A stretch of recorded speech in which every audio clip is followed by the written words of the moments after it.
వల్లే ఇలా జరిగిందని సీతక్క తెలిపారు. నిందితుడిపై ఇప్పటికే పోక్సో కేసు నమోదైందని, జిల్లాలో ఫాస్ట్ ట్రాక్ కోర్టు ఏర్పాటు చేసి వేగంగా విచారణ జరిగేలా చూస్తామని మంత్రి శ్రీధర్ బాబు తెలిపారు. బాలిక తండ్రికి ఉద్యోగం, వేరే జిల్లాలో పునరావాసం కల్పిస్తామని హామీ ఇచ్చారు.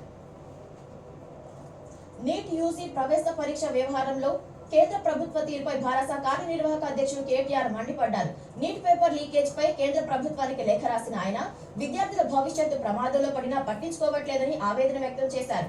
పరీక్షపై చర్చలు నిర్వహించే ప్రధాని నీటి వ్యవహారంపై స్పందించాలని డిమాండ్ చేశారు. కష్టపడి చదివిన విద్యార్థులకు నష్టం జరగకుండా చూడాలని విజ్ఞప్తి చేసిన కేటీఆర్ మొత్తం వ్యవహారంలో విచారణ చేపట్టి విద్యార్థులకు వారి తల్లిదండ్రులకు భరోసా ఇవ్వాలని లేఖలో కోరారు. బీహార్లో 30 లక్షల రూపాయలకు నీటి ప్రశ్నాపత్రాలు విక్రయించారని వార్తలు వస్తున్నా కేంద్రం ఎందుకు స్పందించడం లేదని కేటీఆర్ ప్రశ్నించారు.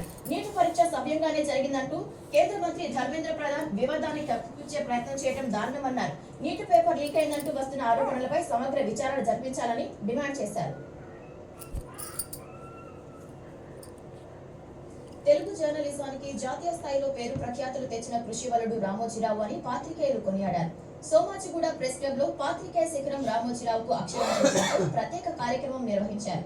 ఈ కార్యక్రమంలో Telangana press academy chairman Srinivasa Reddy, press academy మాజీ అధ్యక్షుడు Allam Narayana, Eenadu Andhra Pradesh editor Manukonda Nageswara Rao, Eenadu Telangana editor DN Prasad, cartoonist senior పాత్రికేయులు K Ramachandra Murthy, Valleeswar, PSRC Murthy, Kandula Ramesh, All India Radio deputy director Jayapal Reddy, NTV chief editor YSR Sastry, Telugu Desam MP Kaliseti Appalanaidu సహా సీనియర్ జర్నలిస్టులు పాల్గొన్నారు. రామోజీరావు చిత్రపటానికి పూలమాల వేసి నివాళులు అర్పించిన జర్నలిస్టులు ఆయనతో తమకు ఉన్న స్మృతుల్ని గుర్తు చేసుకున్నారు. జర్నలిజాన్ని